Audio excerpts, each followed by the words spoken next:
Hey, inspired moneymaker. Today's guest accrued more wealth than he ever imagined, but he wasn't happy.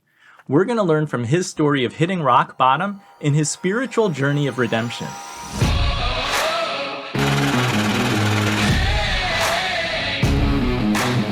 Episode 258 features Jason Portnoy, entrepreneur, venture capitalist, author.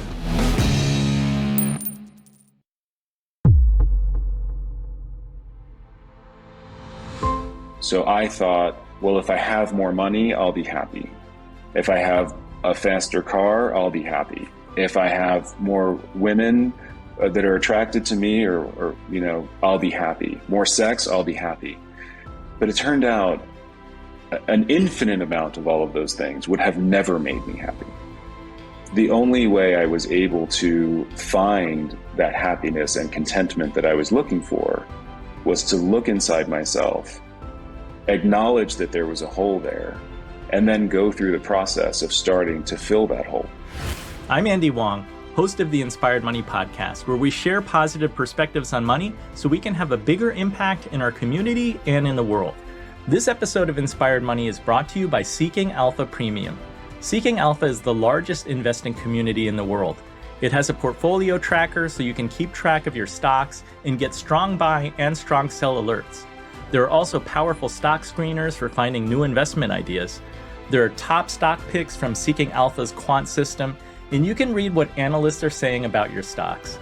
Start a free trial and get a special introductory offer for Inspired Moneymakers by using the link inspiredmoney.fm/alpha. That's inspiredmoney.fm/ALPHA. Try it out and let me know what you think. I hope it can help you to better manage your investments, and your subscription will help support the Inspired Money podcast. We're talking with Jason. From the outside, his professional trajectory in Silicon Valley looked like a huge success. He started his career at PayPal, working closely with tech icons like Peter Thiele, Elon Musk, Max Levchin, and Reid Hoffman. He served as the first chief financial officer of Palantir Technologies and later founded Oak House Partners, a top-performing venture capital firm. He had it all: stock options, flashy cars, and an amazing family. But through it all, Jason could not find happiness. Deep down, he was miserable, lonely, and scared. Parental discretion warning. In this episode, we're going to talk about porn and sex addiction. We're going to explore the double life that Jason was living, full of secrets, until he nearly lost all that was dear to him. This is a story about his rise, fall, and redemption. Jason says we don't need to be ashamed of our mistakes. We can embrace them, learn from them, and share them so that we can learn from each other. In this episode, you'll learn about happiness coming from within, not money or material things. Lessons from the dark place of porn, philandering, and infidelity. And make sure you tune in to the end to hear insights from Jason's 12-step program and why he flipped the script on how he views money. Now let's get inspired with Jason Portnoy. Jason, welcome to Inspired Money. I'm so excited to have you on the show. Thank you. I'm excited to be here. Let's jump right in. What's your earliest childhood memory of money? I feel like when I was a kid, I had an envelope of money. I kept all my money in an envelope in my sock drawer. And at various times, my sister or my parents would always borrow money from me because I always had cash. And maybe this must have been in the days before ATM machines were so prolific. And so if my parents needed cash or my older sister needed cash, they always said, "Oh, Jason's got cash." And so they would borrow money from me. I never charged them interest, though. The Bank of Jason. I'm guilty of that. I have 3 kids and they get all kinds of birthday and Chinese New Year money. And occasionally, because we live in a cashless society, I'll ask them, "Can I just borrow $20? I'll pay you back after." That was exactly it, because that's where I was getting my cash. But, birthday or holiday money or something like that. And I would just stuff it in an envelope in my sock drawer. Yeah, the kid ATM. Not a proud parenting moment for me. No. So I read your book, Silicon Valley Porn Star. You may be an unlikely guest on the show, but let's start with this childhood definition of success? Because it seems a little bit connected to the opening of Magnum PI. Yes, one of my favorite shows when I was a kid. And I thought that, and first of all, sometimes I get this question. I was not actually a porn actor. This gets revealed in the book, but sometimes I feel like I had to tell people that. It's a good start, yeah. Yeah. Um, that was one of my favorite shows when I was a kid, and I just thought Tom Selleck, I thought Magnum was the coolest guy. He was living in a big house, driving a red Ferrari. All the girls liked him. And this was, this along with a lot of other TV shows that I was watching as a kid really kind of defined for me what my goals were as a man. I'll be a successful man if I have a red Ferrari like that. What was money like for you growing up? And what did you want to be like as a job? Money, I always saved my money. I would get all these gifts that we talked about earlier for Christmas or holidays and stuff the cash in my sock drawer and then save up and then do a bunch of research and buy a stereo or something like that. Or buy when I was even younger than that, maybe buy some expensive robot toy that I really wanted badly. So I was pretty good from an early age. I think my mom really instilled that in me. Just, if there was something I wanted, save up, and then go buy it. So those were some, also some early memories of money. As far as what I wanted to be when I grew up, I didn't really know. In fact, it wasn't until I was making my decision about going to college and trying to figure out what my college major was going to be. I talk about this story a little bit in the book. I didn't know exactly what I wanted to do, but I felt like I wanted to make a lot of money.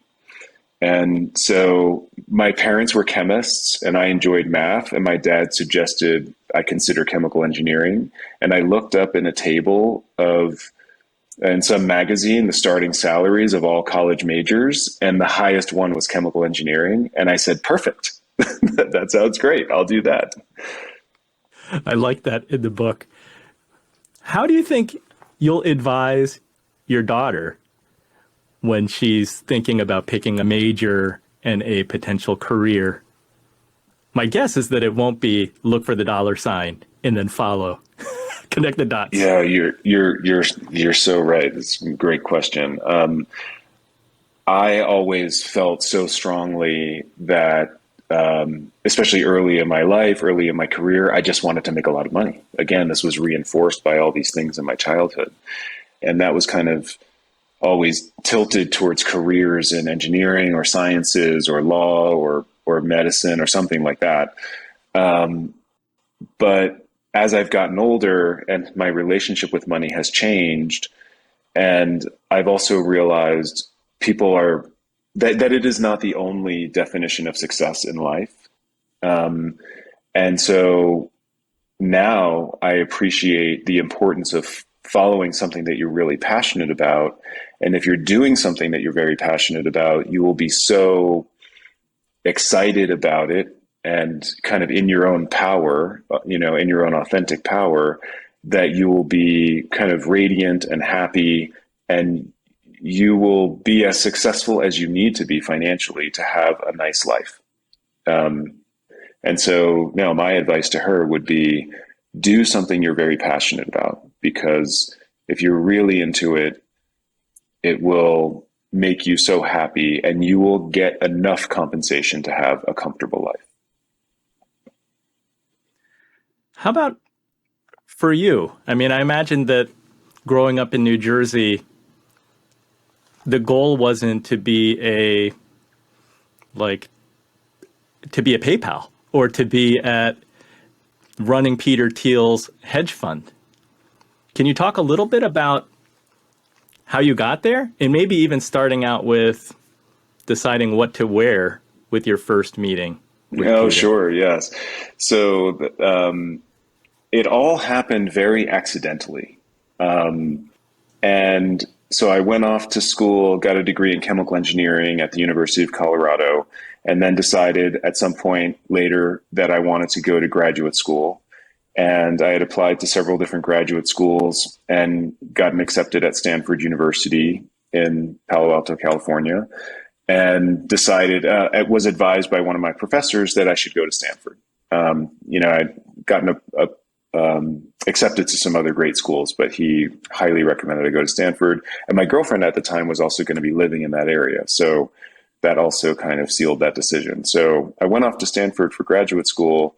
And while I was there, noticed that a lot of my classmates had prior work experience that really helped them in our educational setting, because they were kind of applying the things we were learning in the context of business situations that they had been in their careers. And so I thought, well, I need to get some work experience too. And I wound up applying for a job at this company that I got hired at the job, and that company later turned into PayPal. And the story about the T-shirt was that I didn't know what to wear to my interview, because I had never had an interview with a CEO of a company before, and I was very nervous. And so a friend of mine on campus said, "Here, wear this T-shirt for this company. I got this T-shirt at a conference. You should wear it." And so I did wear it, and the CEO, who turned out to be Peter Thiele, joked many years later that the reason I got the job was that I wore the T-shirt to the interview, which was kind of funny. It sounds like you and Peter hit it off pretty early. Yeah, we did. I mean, he wasn't the billionaire personality that he is today. We were all, this was 20 something years ago, and we were all much younger and kind of just getting started. And I mean, he certainly had big aspirations for what he wanted to achieve, and very charismatic personality, and kind of made it easy to get really enrolled in what his vision was. And yeah, he was great. Now, you wrote about how Peter gives titles that allow people to grow into them. Like he gives you responsibilities that you may not be ready for, but you're going to get there. Like he has that vision. Did that put a lot of pressure on you? Yeah, I think it did. I think I remember at every, these periodic moments where either there's a title change or a compensation change or something like that, I always had this feeling, okay, now I need to earn that. Now I need to prove that I really deserve that. This thing that he's giving me, which, was probably a title ahead of where I should have been, or compensation ahead of where I should have been. And that was my experience with him. And I know others that I was working with as well back then. And I think it was an important way that he kind of motivated people and got them aligned with his motivations and what he was trying to accomplish. So being at PayPal, what was that experience like? Oh, it was amazing. Actually, we just had a 20-year PayPal IPO reunion party in Los Angeles a few weekends ago, and I got to see all my friends that we worked together 20 years ago to kind of get this thing off the ground, and it was so wonderful to see everyone. It was a very, very intense. It was actually a short period of time. It was only about 3 years or so from the time I joined, or less, between the time I joined and the time the company went public and then got acquired by eBay. But it was a very, very intense, 2 or 3 year period. And we were all working very hard, really pioneering, doing a lot of stuff that had never been done before. And it was an incredible experience. What's it like to go through that process of seeing your wealth growing so quickly on paper? Yeah, that was very challenging for me when I was young. I'd come from a great family, kind of middle class, upper middle class family. I had two working parents, both white collar workers. But in my early 20s, wound up on at least on paper, having kind of more wealth than my parents had accumulated, despite having worked for many, for several decades by that point in their careers. And that was kind of disorienting because I couldn't, there was a period there where it started to feel uncomfortable to talk to them about finances, that I started to feel some guilt. Like, wow, my parents have been working for decades. I've only been working for 5 or 6 years. And yet, at least on paper, I have more wealth than they do. So there was some guilt that set in, and it was also difficult to know who to talk to about how to manage this, because I was kind of in uncharted territory as far as my tribe goes. At what point do you feel that transition going from this euphoria and invincibility of fast young wealth, and then that turning into what you call a confusing cocktail of emotions? Yeah. Well, that was probably all happening around the same time. It was very, very exciting.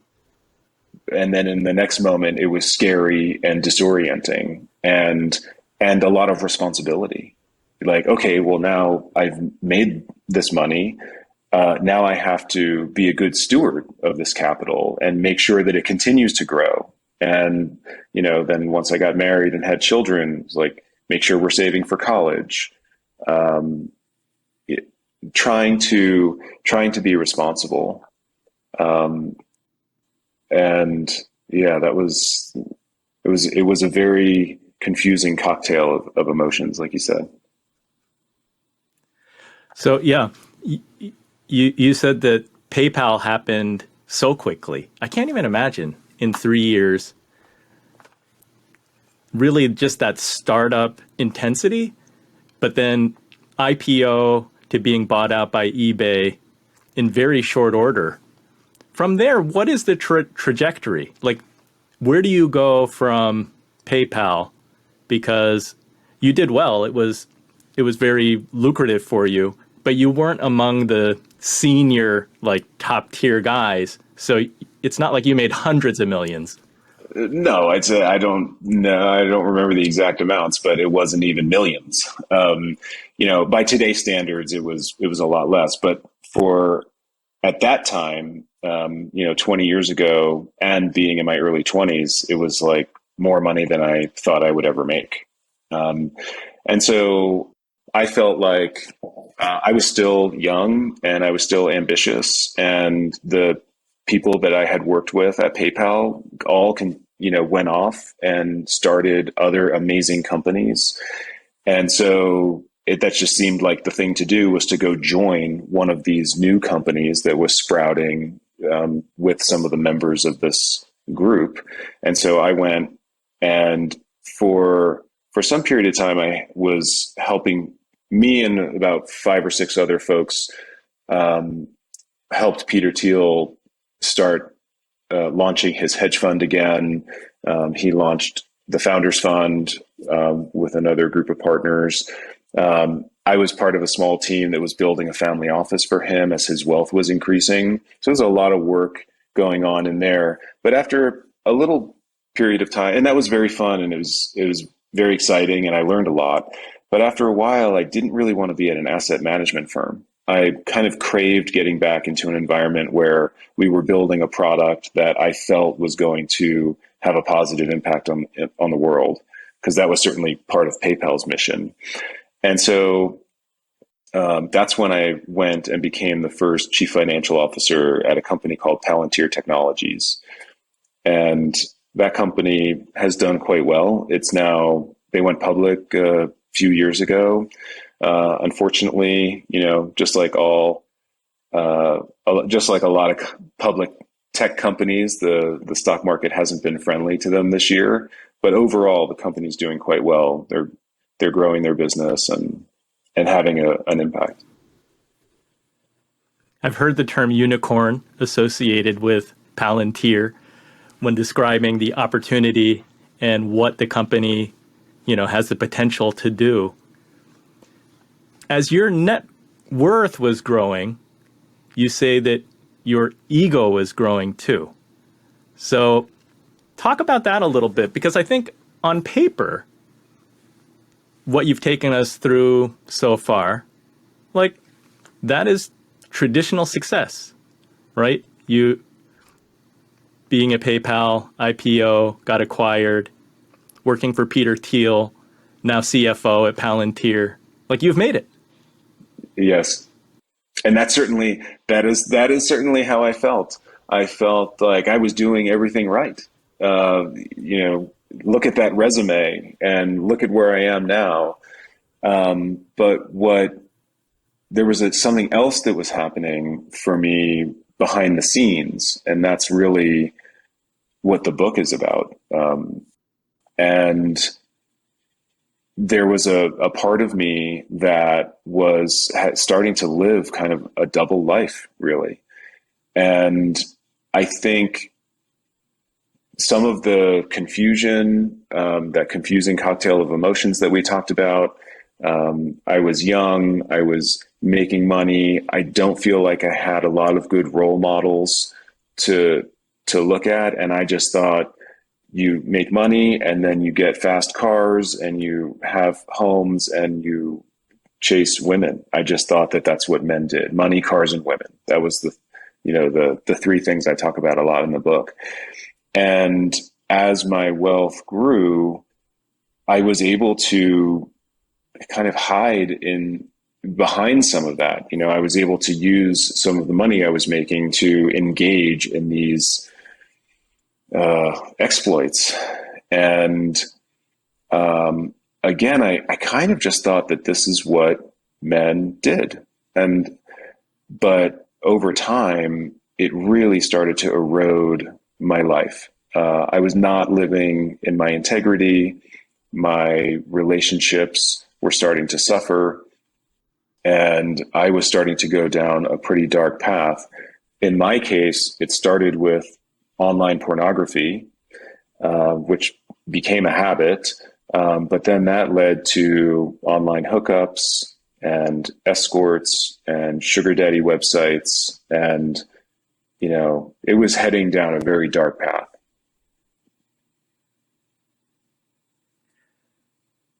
What is your advice for, like, was pornography the gateway to, like, physical encounters for you? It sounds like it was. Yeah, it was for me. It was for me. And I think that for me, it just distorted my expectations of what, healthy sexuality was. It certainly objectified women for me. And so over time, I could feel that, my interactions with women were different. And I'm sure some of that had to do with the fact that I was consuming pornography, which certainly objectifies women. Yeah. So yeah, it was a gateway for me. Given the, like, scandals that we see with politicians and with very wealthy and powerful, influential people, you are not alone in this experience. I think the fact that you wrote a book that speaks so candidly about your experience, in that way you do stand alone. But give us a little bit of insight into, like, whenever I read headlines about a politician, getting caught, and I kind of say, how does that guy or how does that woman even have time for this? I think Right. you are kind of in that world, right? Because Yeah. CFO of a major publicly traded company. Well, it How wasn't do you public at even the time. manage? It wasn't public at the time. But it was a very successful private startup company in Silicon Valley, and on its way to being one of the most valuable private startup companies or unicorns in Silicon Valley. Yes, I mean, that's what I was implying before when I said because of my wealth and title and position, I was able to kind of hide these behaviors, like, oh, I have a dinner thing to go to. Well, maybe that's not really a dinner thing. Or there are escorts and they cost money. And, I can afford to do that because I have the money. And so when I see these headlines, I was definitely on that path. I mean, I was that person. Probably the only difference is that I didn't get caught the way some of these people got caught. And I think that there was something inside of me. There was a hole inside of me that I was trying to fill. And in the book, I talk a little bit about some of the traumatic experiences I had as a child that probably contributed to that hole. And I was trying to fill that hole using the outside world. So I thought, well, if I have more money, I'll be happy. If I have a faster car, I'll be happy. If I have more women that are attracted to me, or I'll be happy. More sex, I'll be happy. But it turned out an infinite amount of all of those things would have never made me happy. The only way I was able to find that happiness and contentment that I was looking for was to look inside myself, acknowledge that there was a hole there, and then go through the process of starting to fill that hole. By getting to know myself, very, very, much, much deeper levels. And as I did that, the desire for more money, the desire for fancy cars, the desire for women, and the desire for pornography, all of that started to naturally fall away. And that's a big statement. We can go, dive into the details. But fundamentally, that's kind of the path that I went on. How hard was it to do that inside work? Because I imagine it would have been a much easier step to say, okay, I messed up. I'm going to get divorced. I'm going to start over. And then you could have just repeated the cycle again. Like, to do that inside work to really stop the cycle, how difficult is that to do? Well, it was very difficult. It was very lonely because you're right, the common response is get divorced, go start over, kind of sweep the problems under the rug. And so it's not easy to find other people out there in the world as role models or examples for saying, no, I'm gonna dig deep and I'm gonna go inside or look inside and I'm gonna start healing this wound, as opposed to just saying, oh, it's my wife's fault, we're gonna get divorced and I'm gonna start over. So it was very difficult work for me. I started working with a life coach at some point because things were not going well. And I met this life coach, and she's really kind of a spiritual guide, life coach, therapist. She wears a lot of different hats. I call her a life coach just to simplify it for everyone. Did you meet her before or after stepping down from your CFO position at Palantir? I met her after that.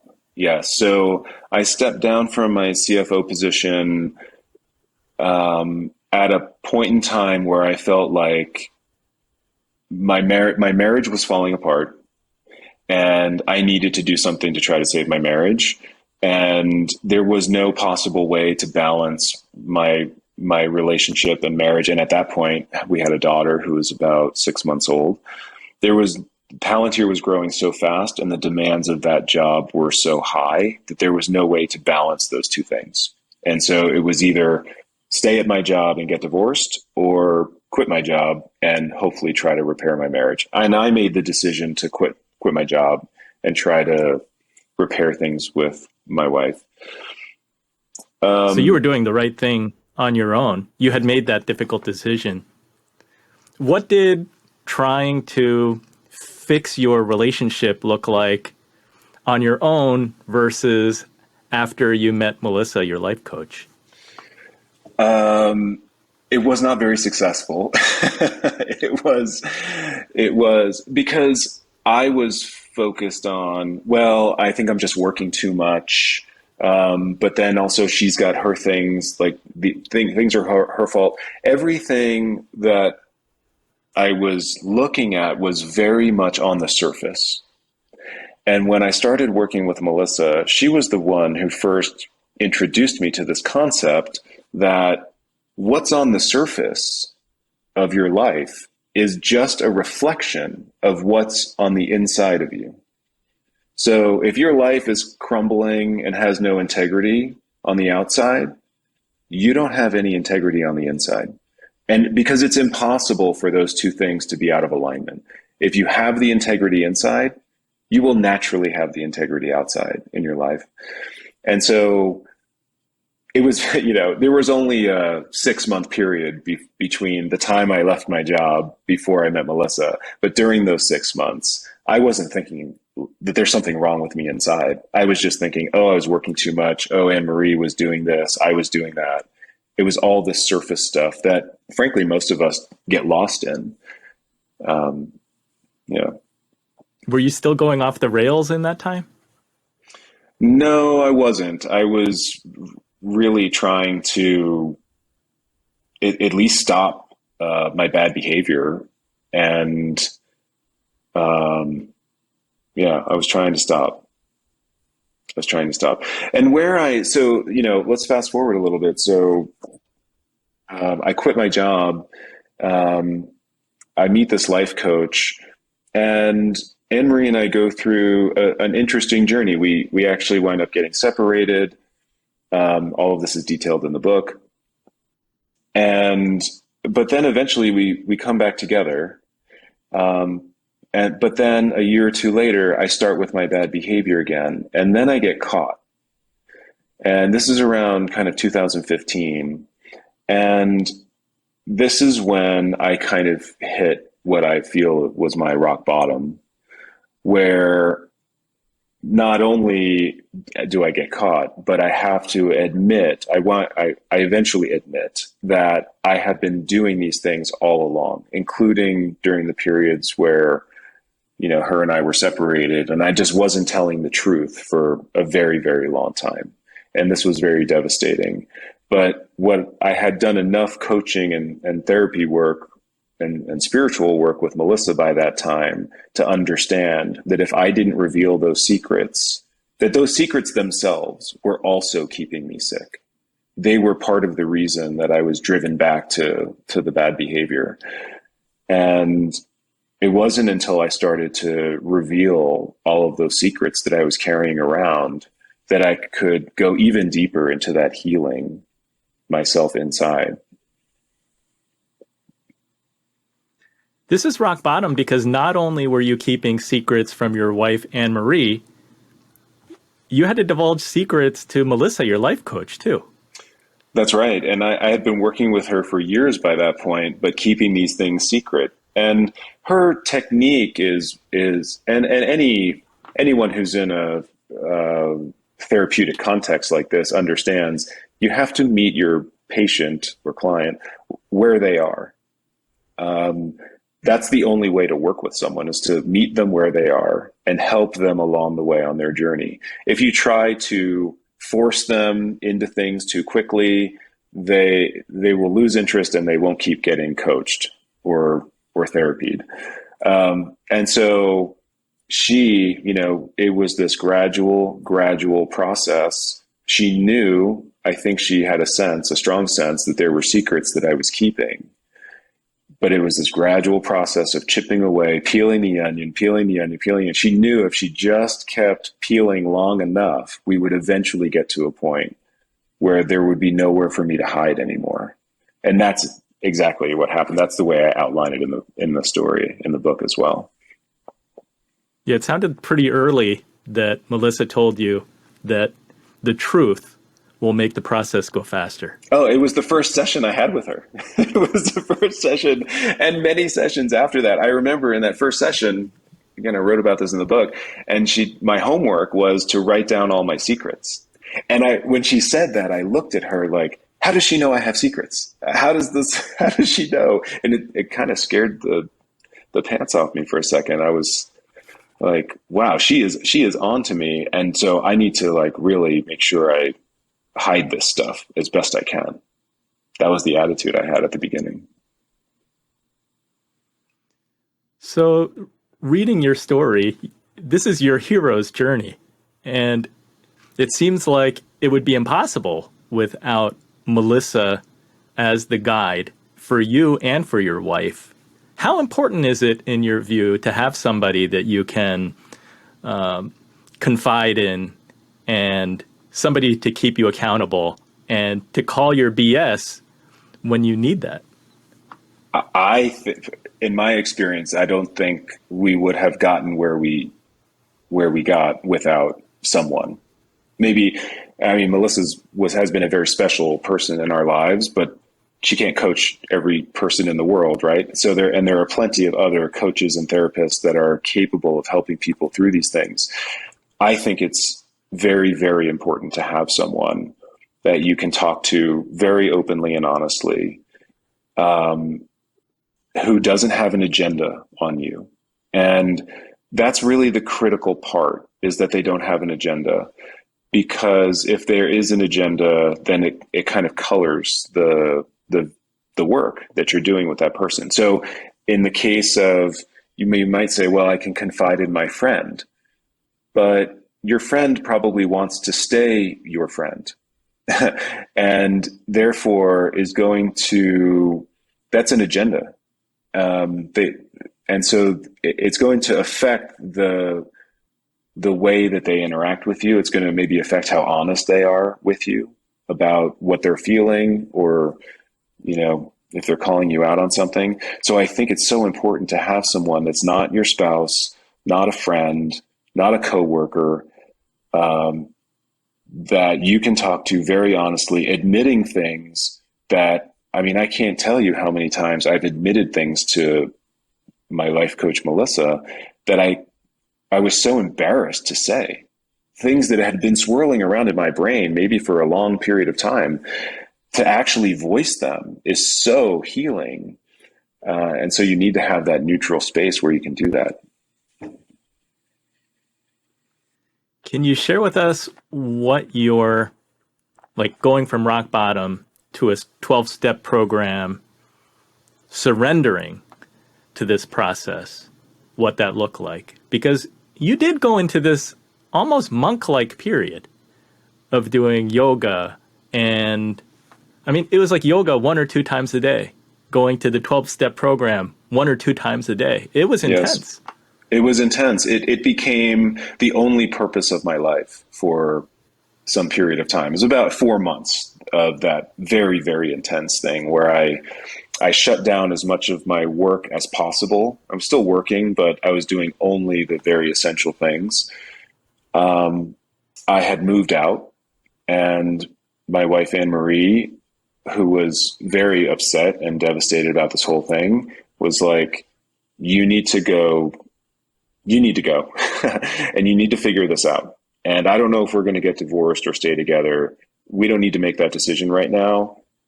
But what we do know is that you need to figure this out. And so I didn't have, living on my own, I didn't have the responsibilities of family and helping watch my daughter. And so I just dove in head first, out of necessity, frankly, because I was so lost and scared that I was going to lose my family, that my career was going to be affected by what I was doing, that I felt like I had to do this. And so I was very lost. It was Melissa's idea initially to check out a 12-step program. And when I went to the website the first time, I was just shocked. And I didn't even know that there was a 12-step program for sex or porn. And the first time I went to the Sexaholics Anonymous website, I was shocked. It just described my life perfectly. And then I went to a meeting, and I didn't quite understand it at the time, but looking back, I understand now that it was a room full of people who had finally surrendered and recognized that there was a hole that they were trying to fill, using something in the outside world. in their case, sex and pornography, just like I was, trying to fill that void. And it was a really powerful experience, the 12-step program. So, I mean, the title of the book is Porn Star because Melissa sort of named that part of your personality. That persona. That's right. But as an addiction, it's like you could substitute addiction here, whether it's drinking or drugs or gambling. You're saying that it's filling a void because it's something within us that we're trying to compensate for. Yes, I feel pretty strongly that that's the case. And I try not to generalize, but definitely in my own experience, that has turned out to be very true. That so there's this initial period where you just have to abstain from the behavior that is hurting your life and your loved ones in order to give yourself the space to start that healing process. So in the beginning, it's like kind of a forced lockdown, no porn, no masturbation, no sex, all of that stuff. And so it's very rules based, I would say. At least for me, it was in the initial stages, just to give myself some space to start that surrender process and that kind of healing journey.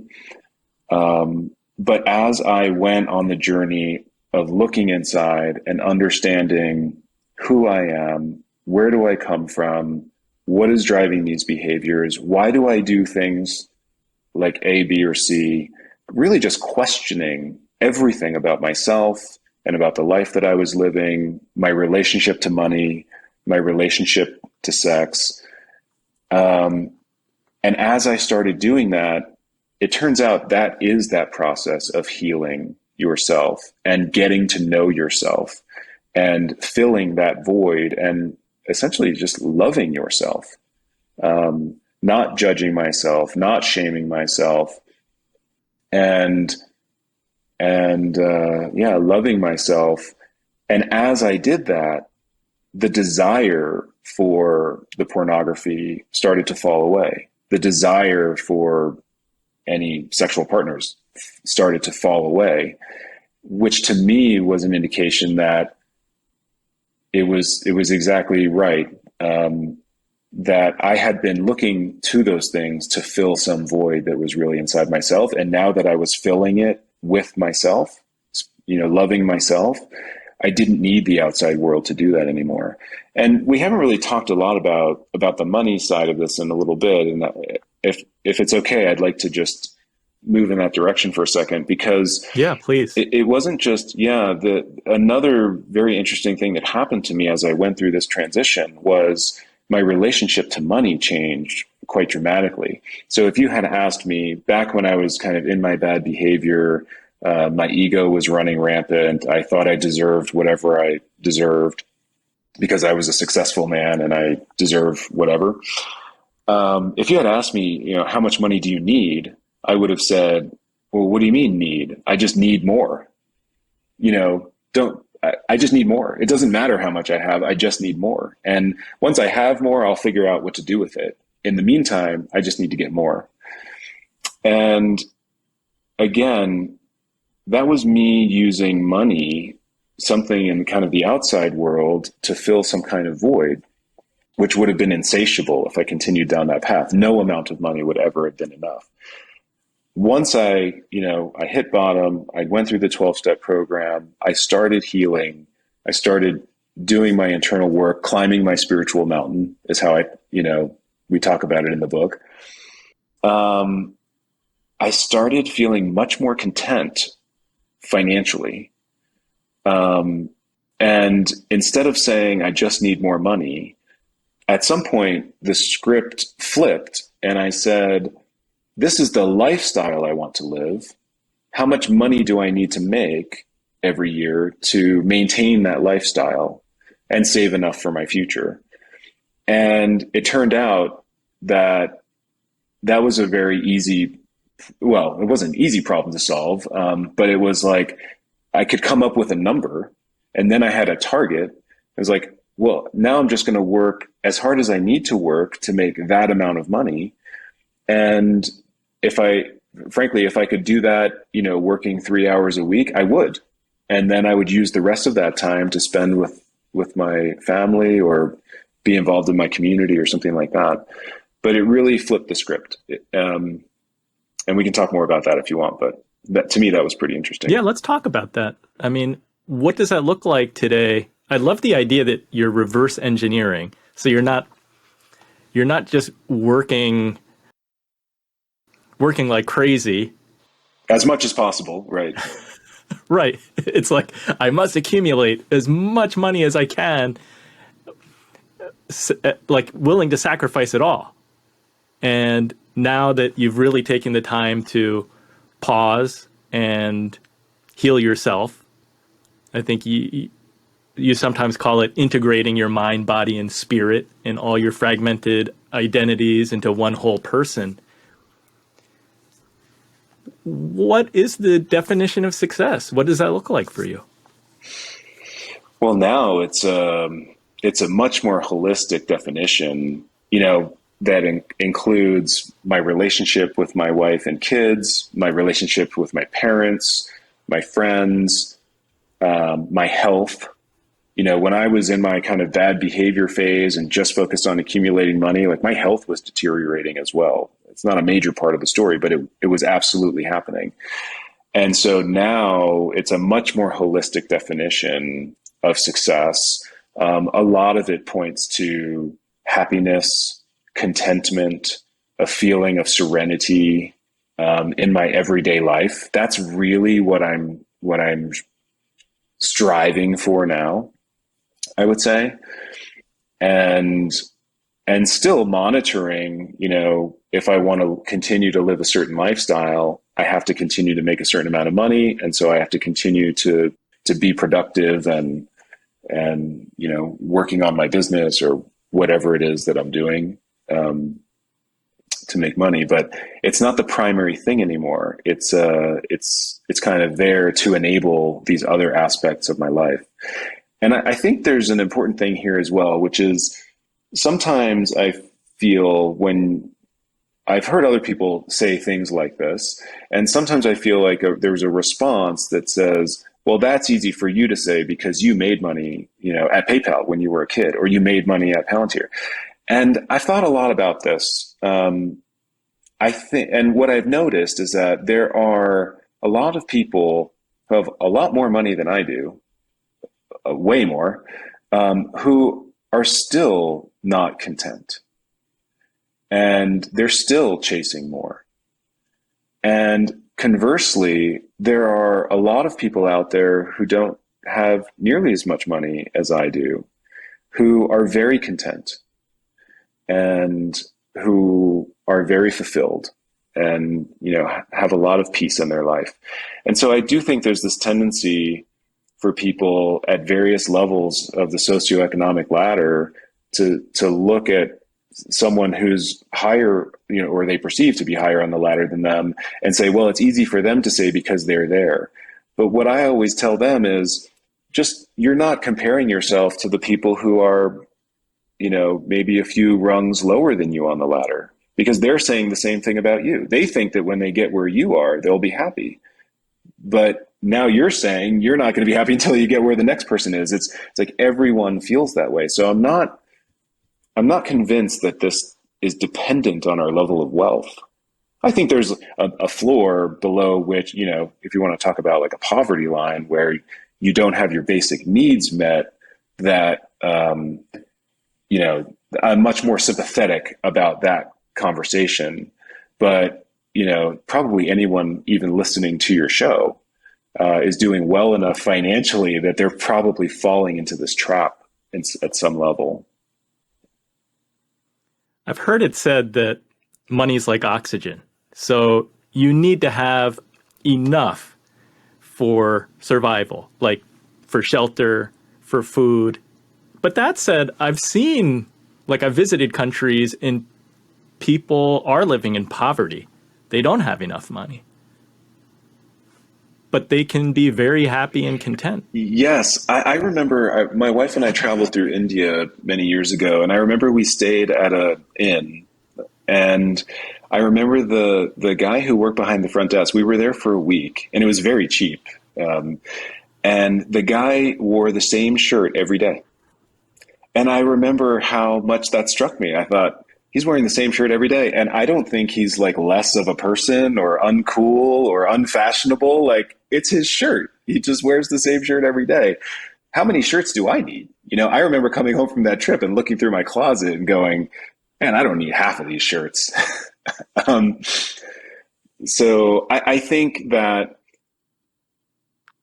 and so another part of my journey we haven't touched on, it's a minor part, but I really dialed down my consumption of media. So I stopped watching most television, stopped reading magazines, hardly spent any time online, certainly no social media. I cut that out. That was one of the first things to go. And I think that had a big effect on my feelings of contentment. Because whether we realize it or not, as we're consuming media, we're constantly getting bombarded with ideas that, oh, if I have that thing, I'll be happy. If I live like that person, I'll be happy. If I vacation where that person vacationed, I'll be happy. And I think all of that is a kind of very insidious, kind of dangerous, slippery slope. Yeah, it gets dangerous when our thoughts are being shaped and manipulated by marketers. Yes. That can be dangerous. Were you filling the time that you were using to look at social media or to watch TV? I mean, were you just filling that with self-help books and spiritual books, or is it not like that binary? It's not that. Is it a substitution? Right. No, it was a substitution. It was more time. Certainly in the very beginning, it was, yes, the only books I would read were spiritual books. I would watch YouTube videos of spiritual teachers, or Brene Brown telling me how to cope with shame in my life. And that was an important. I remember watching those YouTube videos when I was kind of in the depths of my monk life, and yoga and taking walks in nature and journaling was a really big one for me. I spent a lot of time journaling. I'm actually trying to get back to journaling more now. Again, I find it so incredibly helpful. Sleeping more. I mean, and I'm not saying like crazy, but I probably used to sleep 6 or 7 hours a night, and now I sleep 8 or 8.5 hours a night. And so, yeah, there was some substitution there where I got rid of these things and replaced them with, I think, healthier things. So, Jason, what car are you driving now? I have a Tesla Model S that I love, and I've had it. I got it in 2015, so I've had it now for 7 years, and I don't know when I'll part with it. I think I'll have it for at least 10 years. It's a great car. So you still have a level of lifestyle in mind. You haven't gone total monk. You're not walking everywhere with a walking stick and like halo over your head. No, I'm not. But I think that if I were still living the way I used to be living, and maybe even if I was still in Silicon Valley, where these things were much more, I felt like I was getting bombarded every day with these images and things. Now I live in Utah, where it's a slower pace of life, and I feel like I'm not seeing, it's every car is not an Audi, BMW, or Porsche, or fancy car. It seems like Mercedes. I think that if I was still back in that mindset, I probably would have been tired of my car years ago and said, "Oh, I need something newer, fancier, faster, whatever." But in this mode of being more content with what I have. No, this car is perfect. It gets the job done. it's better for the environment. I like it. You and your wife went through so much. Can you talk a little bit about, because I know that your life coach, she has this idea that we create everything that happens to us in our lives for a reason. So things don't just happen to us. Like we play a role in what's happening in our experience. Yeah. So, yeah. Well, the journey that I went on was kind of a good example. I was really struggling, and I think that you could say, what was the reason behind all of that? But it pushed me to a kind of such a breaking point that I had to surrender. And that has been one of the biggest gifts of my entire life, was finally getting to this point of surrender and, in a way, waking up, or opening my eyes, not just blindly following whatever I thought society told me I was supposed to do, or not just blindly trying to use the outside world to fill some void inside of myself, but just being much more aware of the motivations and intentions behind my actions, how my actions were affecting myself and the people around me. I mean, this was a completely different way to live. And so I almost feel lucky that I went through the experiences that I went through, and it kind of forced me to wake up. And it does feel like so it feels like there's a part of me that wanted to be liberated in that way, because living the life I'm living today is much, there's a lot more freedom. When I was, philandering and porn and all of this stuff, I mean, that was a prison, like a prison of secrets that I was living in, which was very confining and painful. And now, living a life with no secrets, living a life of openness, is so much more, there's a lot more freedom, and it's a lot more empowering. I'm curious about that concept because it seems like it was important to even enable you and your wife to reconcile ultimately. Because from her perspective, it could have been that Jason has issues internally that he needs to deal with. It's not me. It has nothing to do with me.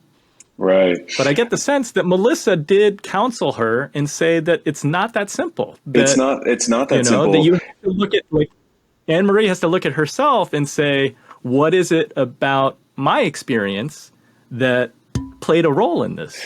That's exactly right. And so part of this idea that, we're creating the things that are happening to us in our lives for some reason, so there was a part of me that was creating this because it wanted to be liberated. But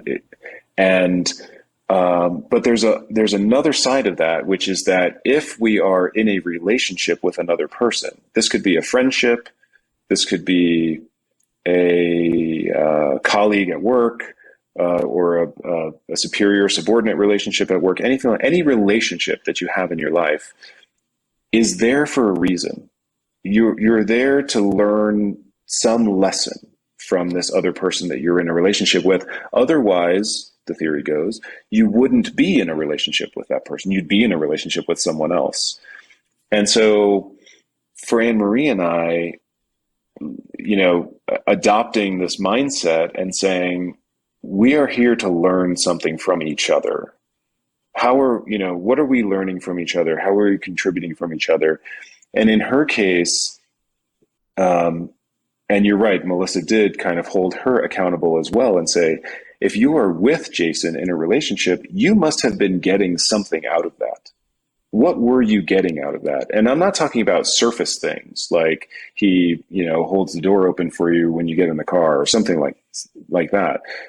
We're talking about much deeper things, which in her case was that she had grown up with a father who had struggled with alcohol and drug addiction. and who was not really emotionally present. And this kind of defined her sense of what it was like to be in a relationship with a man. And so that was part of what attracted her to me, is that on a deeper level, so nothing you could see on the surface, I was not really emotionally available. And that was a very comfortable place for her. So she was getting something out of that, in the sense that what she was getting in return was to be in her comfort place. And so there's a great book about this. It's called Women Who Love Too Much, that I've referred lots of people to, but it really talks about this dynamic in relationships. And so, yeah, she had to admit that she was getting something out of it too. Mm. Who's the author of that book, Women Who Love Too Much? Her name's Robin Norwood. I'll put that in the show notes. So are you and Anne-Marie together striving to live a simple life with integrity? What does it look like? Oh, yes, we are together. And yes, we are continuing to, do our best, strive to live a life of simplicity and integrity. And, what that looks like for us, probably one of the biggest indicators for me, we're not very social. Sometimes we feel awkward about this and like we should be more social and we should have more friends and we should go to more parties. We should go to more dinners. We just don't. And we find that we so value the downtime and the relative kind of peacefulness of having less stuff in our calendar, where we have a lot of time to just kind of steep in the essence of our family and be with our kids and be with each other. And that's one thing. But also from a lifestyle perspective, trying to keep things fairly simple, as much as possible. It's hard. We're human too, and we get pulled by things, and yeah. Have you also seen a shift in your life? Because it seems like previously you were looking for external validation, and then you made a shift to be like focus more internally to find your happiness, to find your fulfillment. But you kind of finished the book saying that you no longer want to take from humanity, that you want to give and be in service. Can you talk a little bit about that? Yeah. So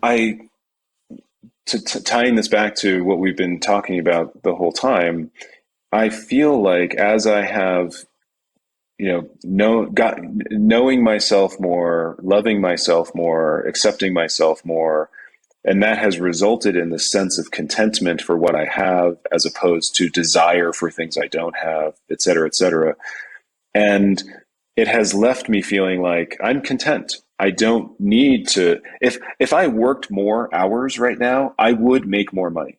100% guaranteed. I know I have all these business ideas that I could start, where I could make more money. But I don't want to do that anymore. I feel like I have enough. And so I'm content. And now what gives me joy is trying to help other people realize that as well. Try to help encourage other people to go on this journey of knowing themselves and healing themselves so that they can experience the kind of contentment and freedom that I feel like I'm feeling. And I feel like the further I go down this path, the more connected I feel to the world, the whole world, not just people, but plants and animals. I just feel like a very small part of a huge ecosystem. And I feel like it feels almost corny to say, but I do appreciate you asking, but it feels kind of corny. But if everyone felt this way, it feels like we would be so much kinder to each other. I think we'd be kinder to ourselves. I think we'd be kinder to each other. We'd be less judgmental of each other. less shaming of each other, I think we would be less inclined to damage our habitat. We'd be more inclined to kind of work together towards common goals. And so that's what I feel, that's the message, part of the message I feel like I'm here to carry forward, right? Like the hero's journey. I just read Joseph Campbell's seminal book, The Hero with a Thousand Faces, where he really unveils this concept of the hero's journey, I think, for the first time. And an important part of the hero's journey is when the hero comes back to where he or she started and then has to explain what they went through and try to carry those lessons forward into the community that they had come from originally. And it's not easy. That's not an easy part of the journey. But I feel like that's my job. Is there any possibility of that happening? Because I get the sense that if you were to step into a CFO role again, you'd be a better business leader. You'd be a better boss. You'd be running a company with integrity. But I also feel like you may not have the desire to go back to that. Yeah, I'm so glad you brought this up, because we haven't really touched on how this whole journey affected my business life. And so my profession for the last decade has been as a venture capitalist. And as a venture capitalist, we're investing in small companies and trying to help the founding teams, grow those companies. And as I went through this journey and understood how much personal growth work was helping my life, I started to see that this personal growth work was also instrumental for these founders trying to grow their businesses. And so I still have companies that I work with and founders that I work with. I'm only on one board of directors anymore. But now that I've done all of this, and I feel like my duty is to be in service because I'm content, I don't feel like I need anything, I do feel like it has made me a better board member and a better investor. And that's been interesting. So I don't know what the future holds there. It's hard to imagine going back into a high pressure environment. But hopefully there are other ways that I can carry the message to folks who are in those environments. Yeah, certainly passing those lessons and experiences on to the CEOs of your portfolio companies has tremendous impact. Yes, I think it has. And there are a few who I work very closely with who are highly aligned with these philosophies. And I think they have brought, they have been bringing those philosophies, not necessarily because of me. I think part of the reason we've connected is because we're aligned on these things already. But they're building their companies with these philosophies in mind. And I think it's palpable when you walk into a company that's being run with this kind of love-based energetic from the CEO. You can feel that love in the entire company. And there's a sense of, the term I like to use is like a psychological safety. And it turns out when you have a culture based on psychological safety, people are more willing to take risk. They're less likely to backstab each other. You just have all these positive benefits, and they're more likely to voice a crazy idea, which would be an example of taking a risk. They're more supportive of each other. And it turns out you get all this amazing cultural stuff, which really helps the company perform. Great insights.